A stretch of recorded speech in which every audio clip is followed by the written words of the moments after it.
तो Indian pharma academy में आपका स्वागत है। Indian pharma academy GPAT qualify करना ही है। तो आज का हमारा क्वेश्चंस का सेट है question number 21 to question number 30। अगर आपने पहले के 2 वीडियोस नहीं देखे हैं तो प्लीज़ चैनल पर जाकर देख लीजिएगा, और अगर आपको मेरे चैनल को सब्सक्राइब करना हो तो सब्सक्राइब कर लीजिए, वीडियो को लाइक कीजिए और हमारा नीचे डिस्क्रिप्शन में दिया गया टेलीग्राम चैनल भी ज्वाइन कर लीजिए। तो चलते हैं without wasting much more time, चलते हैं क्वेश्चन नंबर 21 के पास।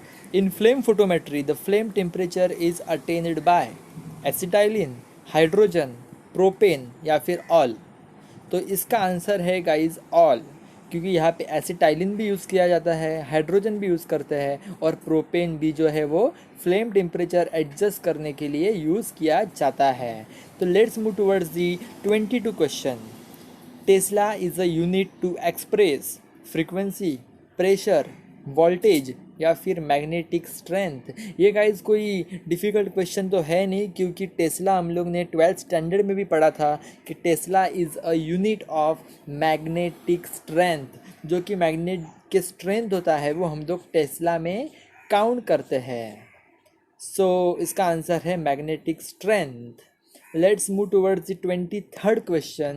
In acid base titration, which electrode is used as indicator electrode? तो गाइज 2 इलेक्ट्रोड्स होते हैं, एक उसमें से जो इंडिकेटर इलेक्ट्रोड हम लोग एसिड बेस टाइट्रेशन में यूज़ करते हैं, जिस जहाँ पे हम लोग के पास एसिड होता है और बेस होता है, और हम लोग फिनोप्थेलिन या फिर कोई इंडिकेटर यूज़ करके हम लोग उसका टाइट्रेशन करते हैं। तो उसके लिए कौन से इलेक्ट्रोड्स हैं, तो ऑप्शंस देख लेते हैं।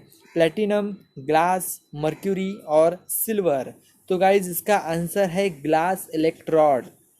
ग्लास इलेक्ट्रोड हम लोग यूज़ करते हैं एसिड बेस टाइट्रेशन में। और प्लेटिनम तो रहा सवाल, ग्लास इलेक्ट्रोड में ही प्लेटिनम की वायर होती है। तो इसका आंसर है glass electrode is been use in acid base titration. मुड़ते हैं सेकंड क्वेश्चन के 24th क्वेश्चन के पास। 24th क्वेश्चन है platinum foil is covered with platinum black in which type of electrode. अभी हम लोगों ने देख लिया था गाइस कि एसिड बेस टाइट्रेशन में ग्लास इलेक्ट्रोड यूज़ किया जाता है। ग्लास इलेक्ट्रोड में प्लैटिनम वायर होती है और प्लैटिनम वायर को हम लोग प्लैटिनम ब्लैक से कवर करते हैं। तो भी एक बार ऑप्शन पढ़ लेंगे, हाइड्रोजन, ग्लास, मर्क्यूरी और सिल्वर। तो इसका आंसर है गाइस ग्लास। हम लोग ग्लास इलेक्ट्रोड में प्लैटिनम वायर होती है, प्लैटिनम वायर को हम लोग कवर करते हैं प्लैटिनम ब्लैक से। तो इसका आंसर है ग्लास। मुड़ते हैं 25th क्वेश्चन के पास। Sulpha drugs are assayed by diazotization method, the titrant used is. Guys एक याद रखो, जब हम लोग सल्फा ड्रग्स की बात करते हैं तो उसका हम लोग असे जो करते हैं वो डायअज़ोटाइजेशन से करते हैं। यानी कि डायअज़ोटाइजेशन मीन्स डायअज़ा मतलब 2 नाइट्रोजन, और यहाँ पे हम लोग जो यूज़ करते हैं वो होता है sodium nitrite. Sodium nitrate, sodium nitrite, ये दोनों में अक्सर कन्फ्यूजन होता है कि नाइट्रेट है कि नाइट्राइट है।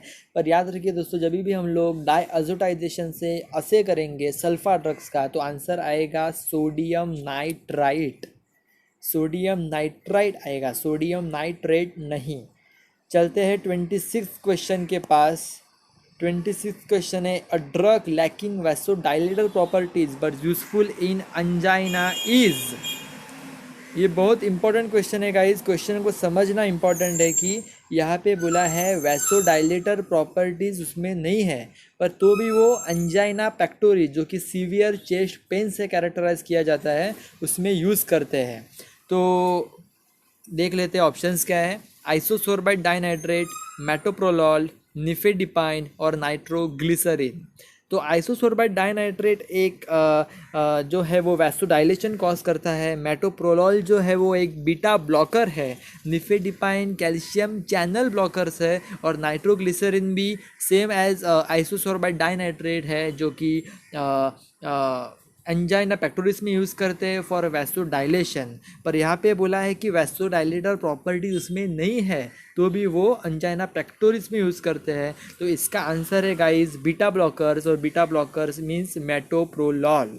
मेटोप्रोलॉल जो है वो यूज़ करते हैं एंजाइना में इसमें कोई वैसोडाइलेटर का प्रॉपर्टी ना होने के बावजूद भी उसको सीवियर चेस्ट पेन यानी अंजाना बैक्टीरियस में यूज़ करते हैं। चलते हैं 27th क्वेश्चन के पास। 27th क्वेश्चन है, following is an example of para amino phenyl एनसेड that is non steroidal anti inflammatory drug. Option है डाइक्लोफेनेक, एसिटामिनोफेन, पिरोक्सिकैम और सिलेकॉक्सिब।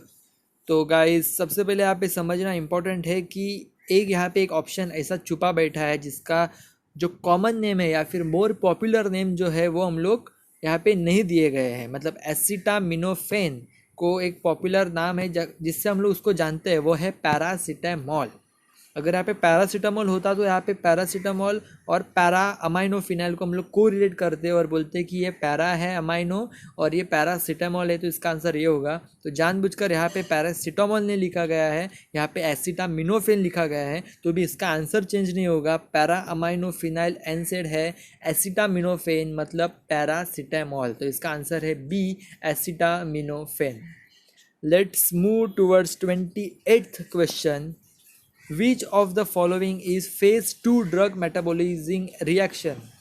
मेटाबोलाइजिंग रिएक्शंस दो होते हैं, फेज़ 1 होता है और फेज़ 2 होता है। तो यहाँ पे ऑप्शंस देख लेते हैं। एसिडाइलेशन है, डीअमाइनेशन है, हाइड्रोलिसिस है और ऑक्सीडेशन है। तो अगर हम लोगों ने पढ़ा होगा तो फेज़ 1 में जो होता है वो छोटे मोटे रिएक्शंस होते हैं, जैसे कि ऑक्सीडेशन, कोई ऑक्सीडाइज कर लिया कोई मॉलिक्यूल को। हाइड्रोलिसिस मतलब वाटर मॉलिक्यूल से उसको अगर ब्रेक कर दे तो हाइड्रोलिसिस हो जाएगा। अमाइन ग्रुप अगर निकाल देंगे हम लोग फर्स्ट फेज़ में तो डीअमाइनेशन हो जाएगा। पर जो एसिटाइलेशन होता है, acetylation means addition of acetyl group, तो वो होता है फेज़ 2 ड्रग मेटाबॉलिज्म के रिएक्शंस में। तो गाइज इसका आंसर होगा एसिटाइलेशन, क्योंकि डीअमाइनेशन, हाइड्रोलिसिस और ऑक्सीडेशन तो फेज़ 1 ड्रग मेटाबॉलिज्म रिएक्शंस है। चलते हैं 29 क्वेश्चन के पास। Permitted limits of ethylene oxide in intrauterine devices कितना होता है? ये हम लोग काउंट करते हैं पीपीएम में। ये बहुत बार जीपैट में पूछा गया है क्योंकि ये नंबर्स होते हैं जो याद करने के लिए बहुत डिफ़िकल्ट होते हैं। पर आज हम लोग इसको समझ लेंगे कि इथाइलिन ऑक्साइड आखिरकार इंट्रायूटराइन डिवाइसेस में आया ही कैसे।